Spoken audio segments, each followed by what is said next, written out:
Hello friends, welcome to Bengali wifi study. বন্ধুরা, আজকে এই ভিডিওতে আমরা আলোচনা করব জেনারেল সায়েন্স সুপার 30 পার্ট 9 নিয়ে। এর আগে 8টা পার্টে আমরা জেনারেল সায়েন্স সুপার 30 প্রত্যেকটা ভিডিওতে 30টি করে এমসিকিউ আলোচনা করেছি, যেগুলো আরআরবি এনটিপিসি এবং আরআরবি গ্রুপ ডির জন্য খুবই ইম্পর্ট্যান্ট। তো এই ভিডিওতে অর্থাৎ পার্ট 9-এ আমরা ফিজিক্স থেকে 30টি এমসিকিউ আলোচনা করব, যেগুলো সামনে যে আরআরবি এনটিপিসি এবং আরআরবি গ্রুপ ডি পরীক্ষা হবে সেগুলোর জন্য কিন্তু ইম্পর্ট্যান্ট। তো ভিডিওটি শুরু করার আগে তোমাদের কাছে আরেকবার রিকোয়েস্ট, তোমরা যদি চ্যানেলটি এখনও সাবস্ক্রাইব করে না থাকো তাহলে অবশ্যই সাবস্ক্রাইব করো এবং কাছে থাকা বেল আইকনটি ক্লিক করো, যাতে আমরা ভিডিও আপলোড করার সঙ্গে সঙ্গে তোমাদের কাছে নোটিফিকেশান চলে যায়। তো চলো শুরু করা যাক। তো প্রথম প্রশ্ন দেখব আমরা, which one of the following instrument is used for measuring moisture content of air, অর্থাৎ ময়েশ্চার বা আর্দ্রতা পরিমাপ করা হয় কোন যন্ত্রের সাহায্যে? সঠিক উত্তর কি হবে না হাইগ্রোমিটার। এই হাইগ্রোমিটার যন্ত্রের সাহায্যে আর্দ্রতা পরিমাপ করা হয়। এছাড়াও সিমিলার একই রকম প্রায় একটি নাম রয়েছে কি হাইড্রোমিটার। এই হাইড্রোমিটার যন্ত্রের সাহায্যে কি পরিমাপ করা হয় না ডেনসিটি বা ঘনত্ব পরিমাপ করা হয়। ডেনসিটি বা ঘনত্ব পরিমাপ করা হয়, অথবা স্পেসিফিক গ্র্যাভিটি পরিমাপ করা হয়। স্পেসিফিক গ্র্যাভিটি পরিমাপ করা হয়। সেকেন্ড কোশ্চেন দেখব। সেকেন্ড কোশ্চেন কি বলছে না, bronze is a alloy of copper and ডেস, অর্থাৎ ব্রোঞ্জ, এই ব্রোঞ্জ কোন কোন ধাতুর মিশ্রণে তৈরি হয়? তাহলে একটা হচ্ছে কপার সিইউ এবং আরেকটি কি না আরেকটি হচ্ছে টিন বা এসএন। এই কপার এবং টিন দ্বারা তাহলে কি হয় ব্রোঞ্জ তৈরি হয়। তাহলে সঠিক উত্তর হবে 3 নম্বর option tin. Next third question, if object appear enlarged and inverted in a rear view mirror, then which type of mirror is used? অর্থাৎ যে যদি কোনো একটি বস্তুর উল্টানো এবং বড় আকারের প্রতিবিম্ব দেখতে পাওয়া যায় তাহলে সেটা কোন ধরনের লেন্স ব্যবহার করা হয়েছে? তাহলে সঠিক উত্তর কি হবে কনকেভ লেন্স বা অবতল লেন্স। অবতল লেন্স বা কনকেভ লেন্সে কি হয় না বস্তুর আয়তন বেড়ে যায় এবং উল্টানো দেখায়। তো সেকেন্ড কোশ্চেন দেখব কি বলছে না, সোপ বাবল, এই সোপ বাবল কি হয়?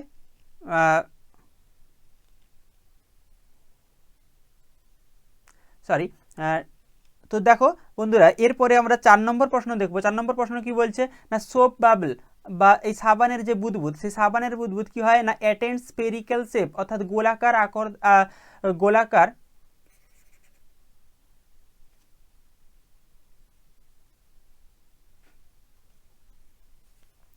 Next question number 4। 4 নম্বর কোশ্চেনে কি আছে না, সোপ বাবল অর্থাৎ সাবানের বুদবুদ attend spherical shape due to, অর্থাৎ সাবানের বুদবুদ গোলাকার আকার ধারণ করে, এর পেছনে কারণ কি বা কোন কারণের জন্য এটা হয়? সঠিক উত্তর হবে সারফেস টেনশন বা পৃষ্ঠটান। পৃষ্ঠটানের জন্য সাবানের বুদবুদ গোলাকার আকার ধারণ করে। পরের প্রশ্ন 5 নম্বর প্রশ্ন, which of the following is A characteristics of an exothermic action. Exothermic অ্যাকশনের বৈশিষ্ট্য কি? তাহলে সঠিক উত্তর হবে অপশান 1, অর্থাৎ release of heat. Exothermic reaction মানে কি না যে রিয়াকশানে কি হয় না তাপ উৎপন্ন হয় তখন তাকে বলা হয় এক্সোথার্মিক রিয়াকশান। তাহলে এর বৈশিষ্ট্যটা কি হবে না বৈশিষ্ট্য হবে রিলিজ অফ হিট। পরের প্রশ্ন, what is the unit of pressure. Pressure বা চাপের একক কি? চাপের একক হচ্ছে newton per metre square. Newton per square metre বা নিউটন পার মিটার স্কোয়ার হচ্ছে চাপের বা প্রেসারের এসআই একক। তাহলে সঠিক উত্তর হবে option A. Next question, the device to measure electric current is, অর্থাৎ বৈদ্যুতিক প্রবাহ পরিমাপ করা হয় কোন ডিভাইসের সাহায্যে বা কোন যন্ত্রের সাহায্যে? সঠিক উত্তর কি হবে না অ্যামমিটার, অর্থাৎ 2 নম্বর অপশান হচ্ছে রাইট অ্যান্সার। অ্যামমিটারের সাহায্যে ইলেকট্রিক কারেন্ট পরিমাপ করা হয়। Next question, in electrical motor, অর্থাৎ বৈদ্যুতিক মোটরে 4টা অপশান দেওয়া আছে, তার মধ্যে কোনটা সঠিক, অর্থাৎ কোন শক্তি কোন শক্তিতে রূপান্তরিত হয়? 1 নম্বর অপশান দিয়েছে heat is converted into electrical energy, অর্থাৎ তাপ শক্তি বিদ্যুৎ শক্তিতে রূপান্তরিত হয়, হবে না এটা। 2 নম্বর অপশান কি বলছে না electrical energy is converted into heat, অর্থাৎ তড়িৎ শক্তি তাপ শক্তিতে রূপান্তরিত হয়, মোটরে এটাও হবে না। 3 নম্বর বলছে কি না electrical energy is converted into chemical energy or mechanical energy, electrical energy converted into mechanical energy, অর্থাৎ বৈদ্যুতিক শক্তি যান্ত্রিক শক্তিতে রূপান্তরিত হয়। তাহলে সঠিক উত্তর হবে এই অপশান 3, অর্থাৎ ইলেকট্রিক মোটরে বৈদ্যুতিক শক্তি অর্থাৎ electrical energy is converted into mechanical energy বা যান্ত্রিক শক্তিতে রূপান্তরিত হয়।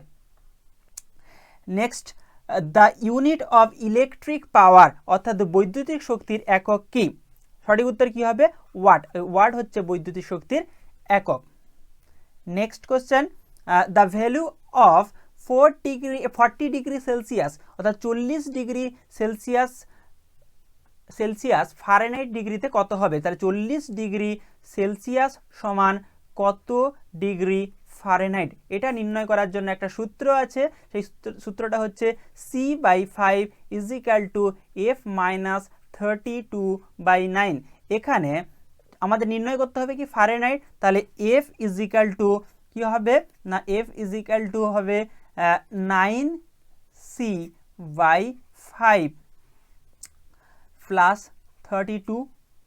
সির মান দেওয়া আছে এখানে, C সমান 40 ডিগ্রি সেলসিয়াস, তাহলে 40/5 প্লাস 32, 8 সমান 72 প্লাস 32 সমান 104 ডিগ্রি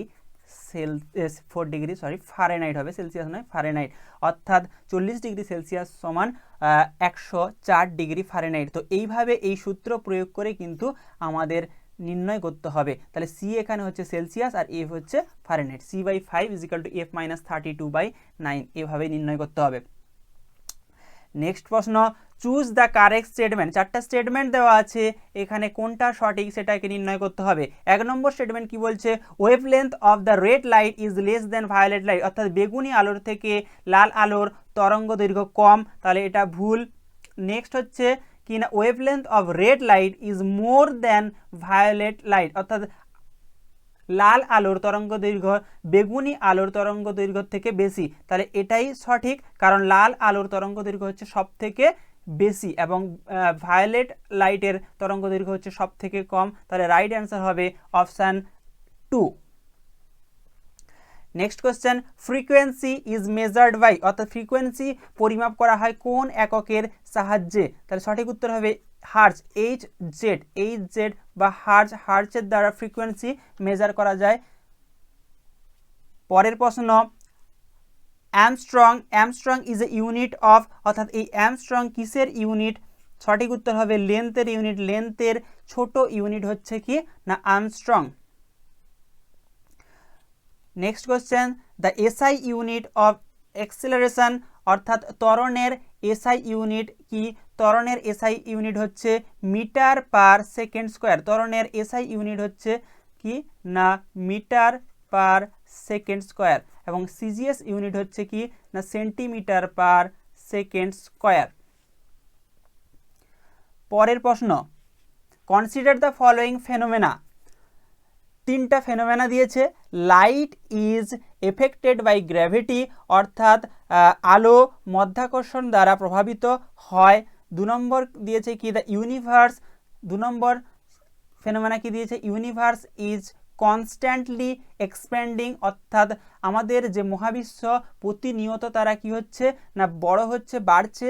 এবং 3 নম্বর হচ্ছে matter wrap its surrounding space time, অর্থাৎ কি করে পদার্থ তার চারপাশে স্পেস টাইমকে টানে। এবারে কি বলছে না which of the above is or are the predictions of Albert আইনস্টাইনের এই প্রেডিকশনগুলির মধ্যে কোনগুলি সব থেকে বেশি মিডিয়াতে চর্চিত হয়? সঠিক উত্তর হচ্ছে অপশান 4, অর্থাৎ 1, 2 এবং 3। এই যে 3টা স্টেটমেন্ট দেওয়া আছে, এই 3টা স্টেটমেন্টের কিন্তু মিডিয়াতে চর্চা হয়, যেটা অ্যালবার্ট আইনস্টাইন দিয়েছিলেন। পরের প্রশ্ন, গ্র্যাভিটেশনাল ফোর্স, অর্থাৎ মধ্যাকর্ষণ শক্তি, এই gravitational force is maximum at which of the following place, অর্থাৎ পৃথিবীর কোথায় গ্র্যাভিটেশনাল ফোর্স সব থেকে বেশি থাকে? ম্যাক্সিমাম। গ্র্যাভিটেশনাল ফোর্স সব থেকে বেশি কোথায় হয়? অ্যাট পোলস, অর্থাৎ দুই মেরুতে, দুটি মেরু উত্তর মেরু এবং দক্ষিণ মেরুতে সব থেকে বেশি গ্র্যাভিটেশনাল ফোর্স কাজ করে। পরের প্রশ্ন, which of the following is not a vector quantity. এখানে চারটা কোয়ান্টিটি দেওয়া আছে, মোমেন্টাম, ডিসপ্লেসমেন্ট, টর্ক এবং স্পিড। এই চারটার মধ্যে কোনটা ভেক্টর রাশি নয়? তাহলে সঠিক উত্তর হবে কি? স্পিড। স্পিড হচ্ছে ভেক্টর রাশি নয়, বাকি তিনটে হচ্ছে ভেক্টর রাশি। পরের প্রশ্ন, which of the following is a vector quantity. এই চারটা অপশন দেওয়া আছে, speed, temperature, mass of the body এবং ভেলোসিটি। যার মধ্যে কোনটা ভেক্টর রাশি? ভেক্টর রাশি মানে কি না, যার মান এবং অভিমুখ দুটোই আছে তাকেই বলা হয় ভেক্টর কোয়ান্টিটি। তাহলে এখানে একমাত্র বেগ বা ভেলোসিটির মান এবং অভিমুখ দুটোই থাকে, তাই বেগ বা ভেলোসিটি হবে ভেক্টর রাশি, বাকি সবগুলো হচ্ছে স্কেলার কোয়ান্টিটি। পরের প্রশ্ন, consider the following statement and choose the correct code given below. অর্থাৎ চারটা স্টেটমেন্ট আছে, এই চারটা স্টেটমেন্টের মধ্যে কোনটা ঠিক সেটাকে নির্ণয় করতে হবে, বা কোনগুলো ঠিক সেটাকে নির্ণয় করতে হবে। এক নম্বর স্টেটমেন্ট কি বলছে? Artificial satellite moves in the uniform circular motion around the earth. অর্থাৎ আর্টিফিশিয়াল স্যাটেলাইট বা কৃত্রিম উপগ্রহ কি করে না, একটি সার্কুলার মোশনে, ইউনিফর্ম সার্কুলার মোশনে পৃথিবীর চারিদিকে ঘুরে। দু নম্বর স্টেটমেন্ট বলছে moon moves in uniform circular motion around the earth. অর্থাৎ চাঁদও সেই একই রকমভাবে কি করে না, পৃথিবীর চারিদিকে ঘুরতে থাকে একটি ইউনিফর্ম সার্কুলার মোশনে। তিন নম্বর স্টেটমেন্ট বলছে the earth moves in the uniform circular motion around the sun. অর্থাৎ পৃথিবী সূর্যের চারিদিকে ইউনিফর্ম সার্কুলার মোশনে ঘুরতে থাকে। এবং চার নম্বর বলছে an athlete or a cyclist moving on a circular track. অর্থাৎ একটা সার্কুলার ট্র্যাকের চারিদিকে যখন ঘুরে উইথ এ কনস্ট্যান্ট স্পিড, যদি কনস্ট্যান্ট স্পিডে ঘোরে তাহলে এক্সিবিটস ইউনিফর্ম সার্কুলার মোশন, অর্থাৎ সে ইউনিফর্ম সার্কুলার মোশনকে ফলো করে। তো এই চারটা স্টেটমেন্টের মধ্যে কিন্তু চারটা স্টেটমেন্টই হচ্ছে সঠিক। তাহলে সঠিক উত্তর কি হবে? অপশান 4, অর্থাৎ অপশান 1, স্টেটমেন্ট 1, 2, 3 এবং 4 সবগুলো হচ্ছে কারেক্ট স্টেটমেন্ট। পরের প্রশ্ন, দ্য ইন্টেরিয়া of moving object depends on. অর্থাৎ কোনো অবজেক্টের তার স্থিতি বা জড়তা কিসের উপরে নির্ভর করে? তার মাসের উপরে নির্ভর করে। কার উপরে নির্ভর করে না, মাস অফ দ্য অবজেক্ট, অর্থাৎ বস্তুর ভরের উপর নির্ভর করে। পরের প্রশ্ন, if a man carries a suitcase straightly horizontally he does dash with respect to the gravity. অর্থাৎ কোনো ব্যক্তি যদি সুটকেস নিয়ে হরাইজন্টালি ভাবে কোনো এক জায়গা থেকে আরেক জায়গাতে যায় তাহলে সে dash with the respect of gravity, অর্থাৎ সে অভিকর্ষের বিরুদ্ধে কি করে? ড্যাশ করে। অর্থাৎ অভিকর্ষের বিরুদ্ধে সঠিক উত্তর কি হবে? কোনো কাজ করে না। কোনো ব্যক্তি যদি সুটকেস নিয়ে এক জায়গা থেকে আরেক জায়গা যায় এবং সুটকেসটা যদি সে হরাইজন্টালি নিয়ে যায় তাহলে সে এক জায়গা থেকে আরেক জায়গায় গেলেও কিন্তু তার ওয়ার্ক 0 হয়, তার কাজ, মোট কাজ হচ্ছে 0। তাহলে সেক্ষেত্রে আমরা বলবো সে কোনো কাজ করে না। পরের প্রশ্ন, which of the following statement is correct. এখানে 3টা স্টেটমেন্ট দেওয়া আছে, তার মধ্যে কোন স্টেটমেন্টটা সঠিক? Energy can neither B created or not destroyed. অর্থাৎ শক্তিকে সৃষ্টি বা ধ্বংস করা যায় না, এটা সঠিক স্টেটমেন্ট। তোমরা জানো শক্তি সৃষ্টি বা ধ্বংস করা যায় না। 2 নম্বর স্টেটমেন্ট কি বলছে না, when ever energy change from one form to another. যখন শক্তি এক রূপ থেকে অন্য রূপে পরিণত হয় বা রূপান্তরিত হয়, the total amount of energy remain constant. অর্থাৎ মোট শক্তির পরিমাণ কনস্ট্যান্ট থাকে, এটাও সঠিক স্টেটমেন্ট। এবং 3 নম্বর স্টেটমেন্ট বলা হচ্ছে সাম energy may be wasted during the conversion but the total energy of the system is remain same. অর্থাৎ একটা শক্তি থেকে, একটা রূপ থেকে অন্য রূপে যখন শক্তি রূপান্তরিত হয় তখন কিছু এনার্জি কিন্তু কি হয়ে যায় না, কিছু এনার্জি মে বি ওয়েস্টেড, কিছু এনার্জি নষ্ট হয়, কিন্তু ওই মোট এনার্জিটা কিন্তু সেম থাকে। তাহলে এটাও হচ্ছে রাইট স্টেটমেন্ট। তাহলে এখান থেকে বলতে পারি যে অপশান 4, অর্থাৎ অল অফ দ্য অ্যাবাভ, যে 3টা স্টেটমেন্ট আছে সবগুলোই হচ্ছে রাইট। তাহলে অপশান 4 হবে রাইট অ্যান্সার, অর্থাৎ অল অফ অ্যাবাভ। নেক্সট আরেকটি কোশ্চেন দিয়েছে দেখো, consider the following statement and choose the correct code given below. অর্থাৎ এখানে দুটো স্টেটমেন্ট আছে, দুটো স্টেটমেন্টকে কোনটা সঠিক না ভুল সেটা নির্ণয় করতে হবে। তো 1 নম্বর স্টেটমেন্ট দেখে নেব, light consist of electromagnetic wave which do not require a material medium like solid liquid or gas for their propagation। অর্থাৎ তড়িৎ আলো হচ্ছে একটি তড়িৎ চুম্বকীয় তরঙ্গ যেটার এক জায়গা থেকে অন্য জায়গায় যেতে গেলে কোনো মাধ্যমের প্রয়োজন হয় না, সেটা হতে পারে সলিড, হতে পারে লিকুইড অর গ্যাস, তো কোনো মাধ্যমের প্রয়োজন হয় না, এটা সঠিক স্টেটমেন্ট। নেক্সট হচ্ছে কি 2 নম্বর স্টেটমেন্ট কি বলছে, light is composed of particle which travel in a straight line. অর্থাৎ আলো হচ্ছে যে সমস্ত পার্টিকেল দ্বারা তৈরি সেগুলো স্ট্রেট লাইন একটা সরল রেখা বরাবর চলে, তাহলে এটাও হচ্ছে রাইট স্টেটমেন্ট। তাহলে এখান থেকে বলতে পারি অপশান 3 অর্থাৎ 1 নম্বর স্টেটমেন্ট আর 2 নম্বর স্টেটমেন্ট বোথ আর কারেক্ট, তাহলে অপশান 3 হচ্ছে রাইট অ্যান্সার। পরের প্রশ্ন, which of the following is A antibiotic drug. Antibiotic drug কোনটি না ইনসুলিন। অপশান 4 হচ্ছে সঠিক উত্তর, বা ইনসুলিন হচ্ছে একটি অ্যান্টিবায়োটিক ড্রাগ। পরের প্রশ্ন, which component of cement sets at the slowest rate. অর্থাৎ সিমেন্টের মধ্যে কোন কম্পোনেন্টটা সব থেকে ধীরে ধীরে সেট হয়, স্লোলি সেট হয়, তাহলে সঠিক উত্তর হবে কি না ডাই ক্যালসিয়াম সিলিকেট। এই ডাই ক্যালসিয়াম সিলিকেট যেটা সিমেন্টের মধ্যে থাকে সেটা সব থেকে মানে স্লো গতিতে বা ধীর গতিতে কি হয় না সেট হয়। Next question, which of the following drugs are used for treatment of malaria. অর্থাৎ ম্যালেরিয়া ট্রিটমেন্টের জন্য কোন কোন ড্রাগকে ইউজ করা হয়। 4টা ড্রাগ বলছে কি, ক্লোরোকুইন অর্থাৎ যাকে বলা হয় হাইড্রোক্সি ক্লোরোকুইন, এটাও কিন্তু ম্যালেরিয়াতে ইউজ করা হয়। এছাড়াও কি না প্রাইমাকুইন, তারপরে কি আছে না ডারপ্রিম, এবং 4 নম্বর হচ্ছে আর্টেসুনেট। এই আর্টেসুনেট, এই 4টি ড্রাগ কিন্তু ম্যালেরিয়ার বিরুদ্ধে ব্যবহার করা হয়, তাহলে সঠিক উত্তর হবে 4 নম্বর অপশান, অর্থাৎ 1, 2, 3 এবং 4 এই 4টা যে ড্রাগের এক্সাম্পল দেওয়া আছে বা অপশান দেওয়া আছে সেই 4টাই কিন্তু সঠিক।